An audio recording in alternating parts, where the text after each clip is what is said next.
Bueno, chicos, continuamos con el siguiente método luego del punto fijo, que es el método de bisecciones sucesivas. El método de bisecciones sucesivas es un método que es una iteración hacia el infinito del método de Bolzano, que es el que yo en el video anterior les explicaba cómo funcionaba para separar raíces. ¿Por qué es una iteración del método de Bolzano? Porque en el video anterior yo les decía, si uno sigue subdividiendo ese primer subintervalo, por ejemplo el 1, 2, siempre por el punto medio, por el punto medio, por el punto medio, y vamos quedándonos con un intervalo de longitud cada vez más pequeña, va a llegar un momento en el que vamos a estar tocando, así lo digo intuitivamente, ¿no? Vamos a estar tocando el cero de la raíz. Perdón, el cero de la función que pertenece a ese intervalo. Yo también aquí tengo otra función, la función f, está por ejemplo aquí. La función f, por ejemplo, supónganse que yo quiero encontrar cuál es el cero, por la separación de raíces apliqué Bolzano y justo me dio en el 1, 2, que en el 1, 2 me aparecen valores de función de distintos signos. Entonces, bueno, me voy a quedar con ese intervalo el 1, 2. ¿Cómo funciona el método de bisecciones sucesivas? Y pongamos atención en el nombre del método.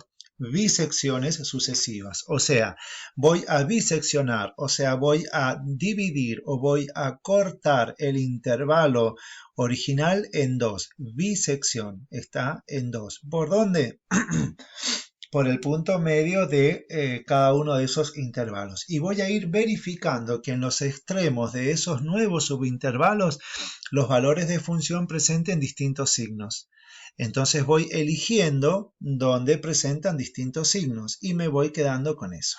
A ver, lo vamos a ver desde el punto de vista gráfico. El método numérico, lo bonito que tiene es que es muy intuitivo, entonces no aparecen demostraciones o métodos muy así como muy mágicos, digamos, sino que uno lo puede ver desde la intuición o desde una observación gráfica. Por ejemplo acá, fíjense, yo tengo el primer intervalo que me da Bolzano, el 1, 2. Tienen distintos signos en los extremos del intervalo, o sea, sus valores de funciones tienen distintos signos. Por lo tanto, yo sé que ahí hay un cero de raíz porque la función es continua. Lo voy a dividir al intervalo por la mitad, o sea, el punto medio sería 1,5.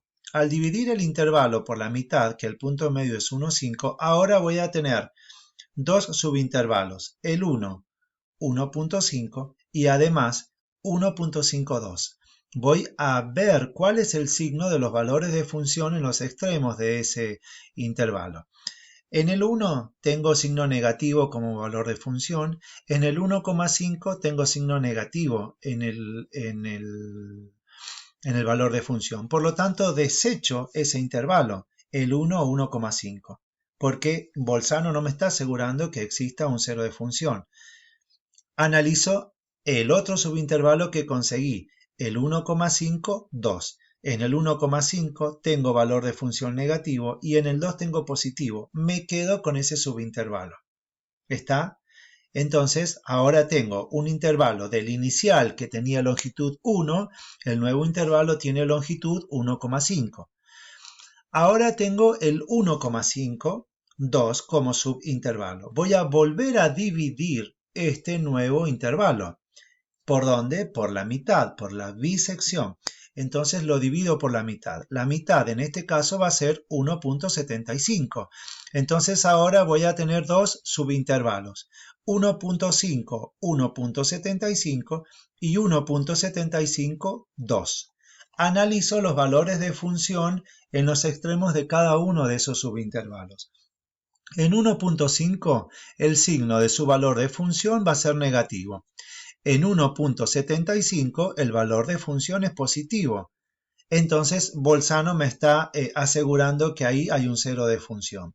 en el subintervalo de la derecha, en 1.75 habíamos obtenido un signo positivo y en 2 un signo positivo. Desecho ese subintervalo de la derecha y me quedo con el subintervalo de la izquierda, 1.5, 1.75.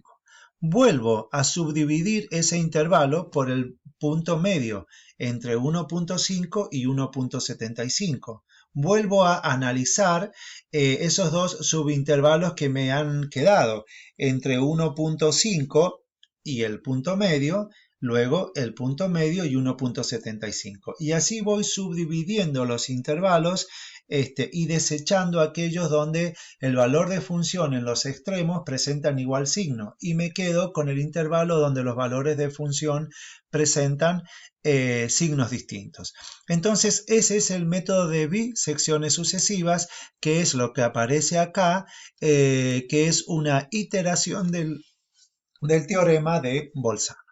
Entonces, bueno, aquí está explicado lo que yo lo hice desde el punto de vista de la gráfica. Comenzamos con un intervalo inicial, el intervalo AB. Entonces, como ese es el intervalo inicial, le vamos a llamar el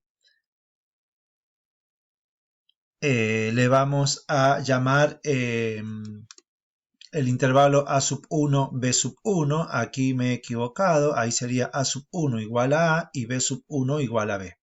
Y vamos a buscar, vamos a identificar con P cada uno de los puntos medios que de cada subintervalo. Entonces, el P sub 1 sería el punto medio del primer intervalo, el A sub 1, B sub 1.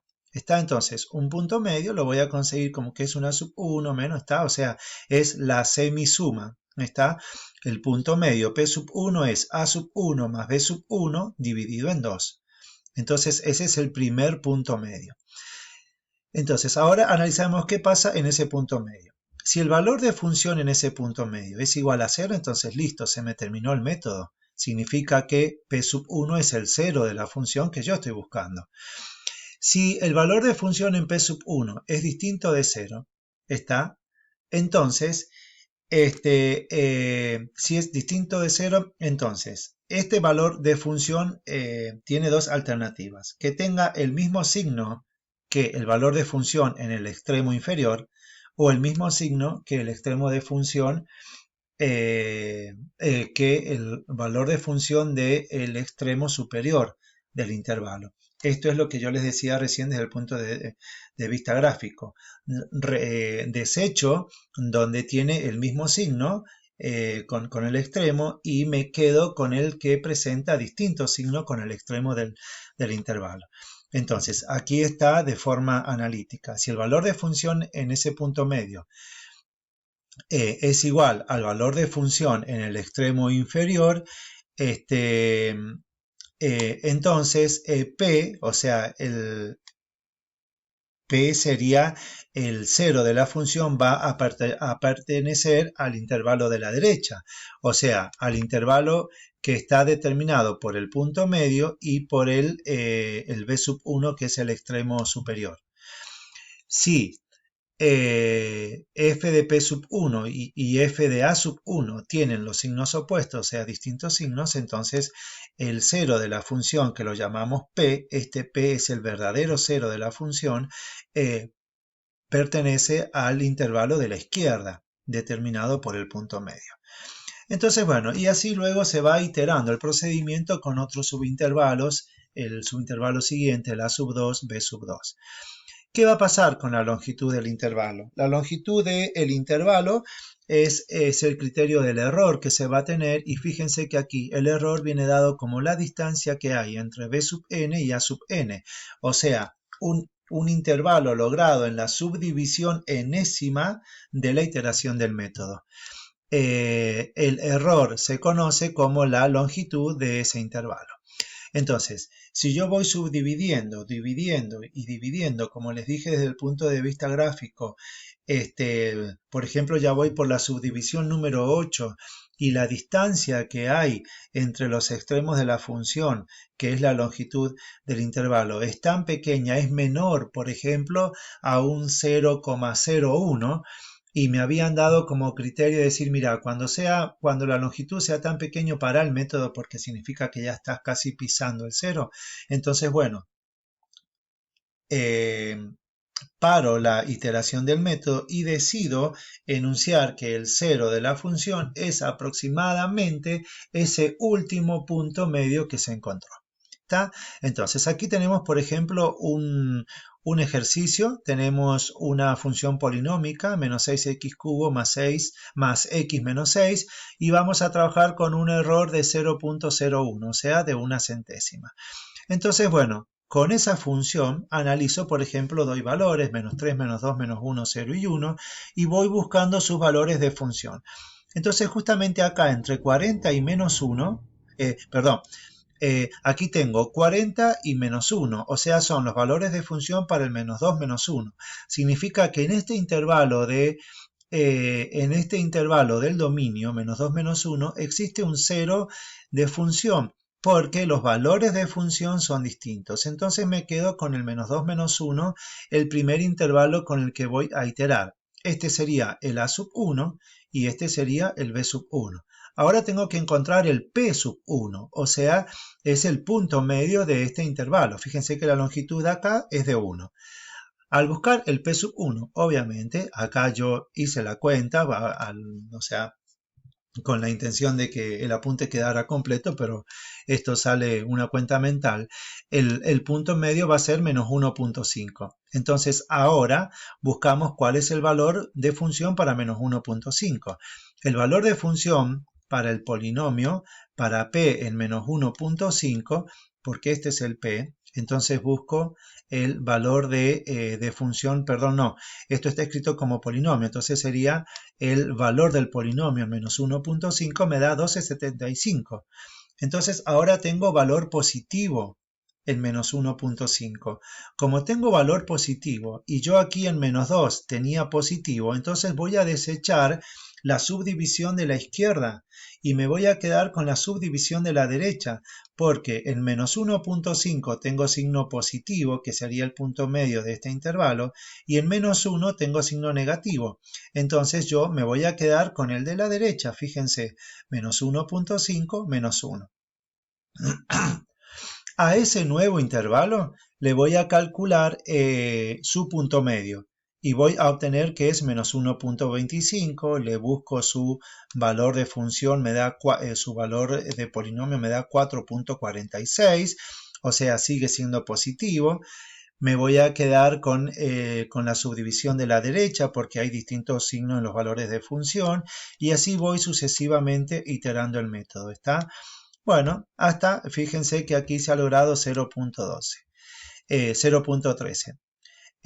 Aquí yo lo he arreglado en una presentación tabular, el intervalo con el que me he ido quedando, los puntos medios de cada uno, los valores del polinomio en cada uno de esos puntos medios, analizar el signo y cuál es el error que se ha ido cometiendo. Recuerden que el error se definió arriba como longitud del intervalo. El error de 1, de 0,5, 0,25. Fíjense este, 0,03 en esta iteración, o sea, 1, 2, 3, 4, en la quinta iteración es de 0,03.